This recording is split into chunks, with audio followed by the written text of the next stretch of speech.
Uruguay is not only home to beautiful beaches and a serene, quiet lifestyle, but it's also home to a fairly easy country of obtaining residency and potential tax benefits for foreigners.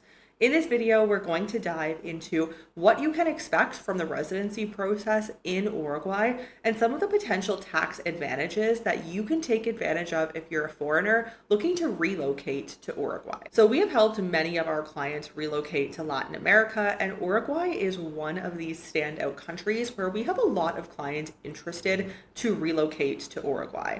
Now, it's important to note in saying this, and we always note this to clients, Uruguay is right and it's going to be a good place for the right type of individual, but it's not a residency that we necessarily recommend for everyone. If you're looking for a backup residency, or if you're really looking to relocate full time to Uruguay, potentially you want to live there for multiple years and work your way towards citizenship, then Uruguay can definitely be the country for you, but it's not going to be the most advantageous for everyone. A nice benefit of Uruguay, especially when we're comparing it to most other countries and what the residency process is like there, is that in Uruguay, you get immediate PR. So in most countries, for anywhere between 2 to 5 years, you will hold temporary residence. However, in Uruguay, and for many years in the past in Uruguay as well, it has been direct to permanent residence, and we don't see a change of this in sight as of now. So this is a very nice aspect of Uruguay, and yes, it does take some time in order to get your residence and also get your cedula in Uruguay. But once you have your residence processed, it's immediately permanent residence. So some of the documents that you're going to need for the process is, of course, the very standard documentation that most governments want to see for any residency process. So this is birth certificate, marriage certificate,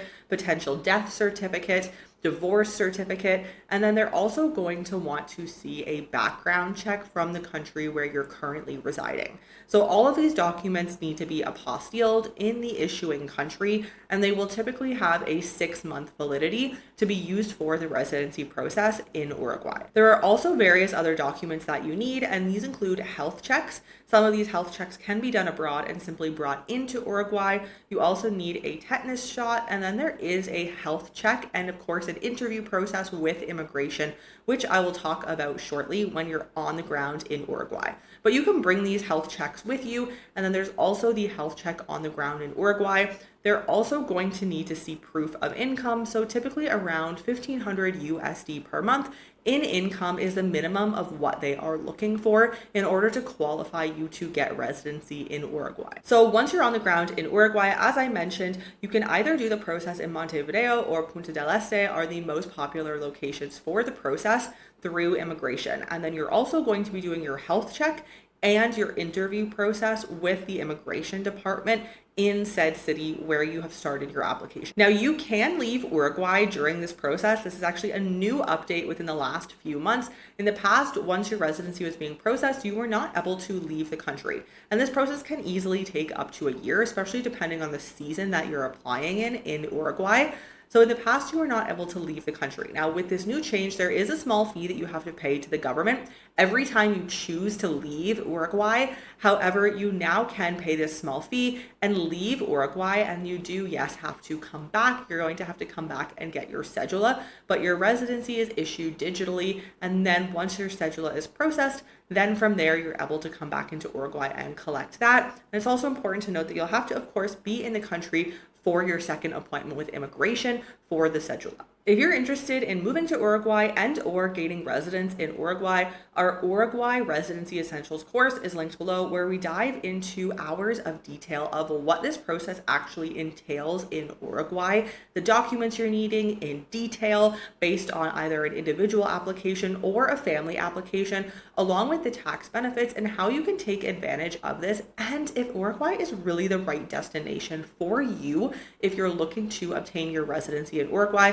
So that is linked below. Next up, we have many of our clients interested in the tax benefits of Uruguay. Of course, there is an 11-year tax holiday at 0%.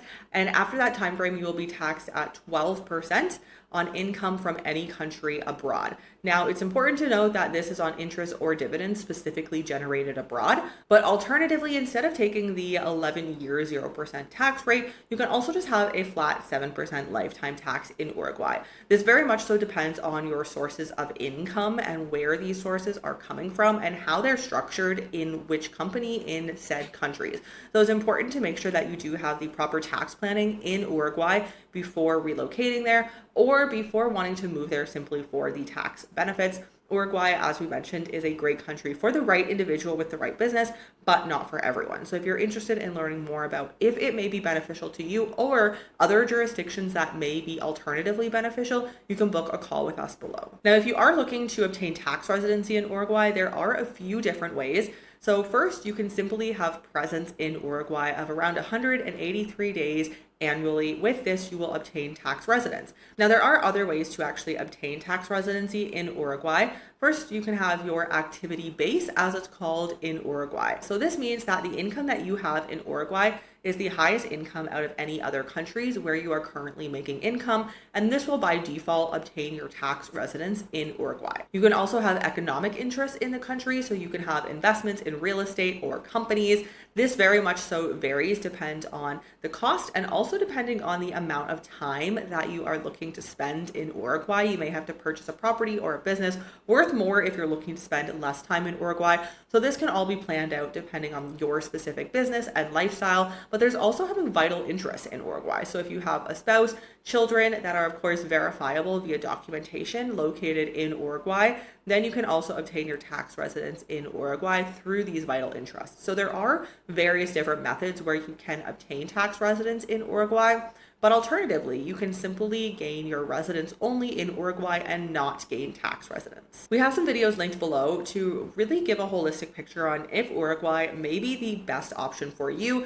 We compare Uruguay and Paraguay and some of the pros and cons of each jurisdiction. And then we also have a video linked below where we talk about the pros and cons from a tax and residency perspective of Panama, Paraguay, and the UAE. So this is interesting if you are really looking to relocate abroad, leave your home country, especially if it's a high taxing country, and to lower your tax burden while simultaneously living a great lifestyle. All those videos are linked below. Let us know if you have any questions about residence or tax residence in Uruguay, and thank you for joining us here.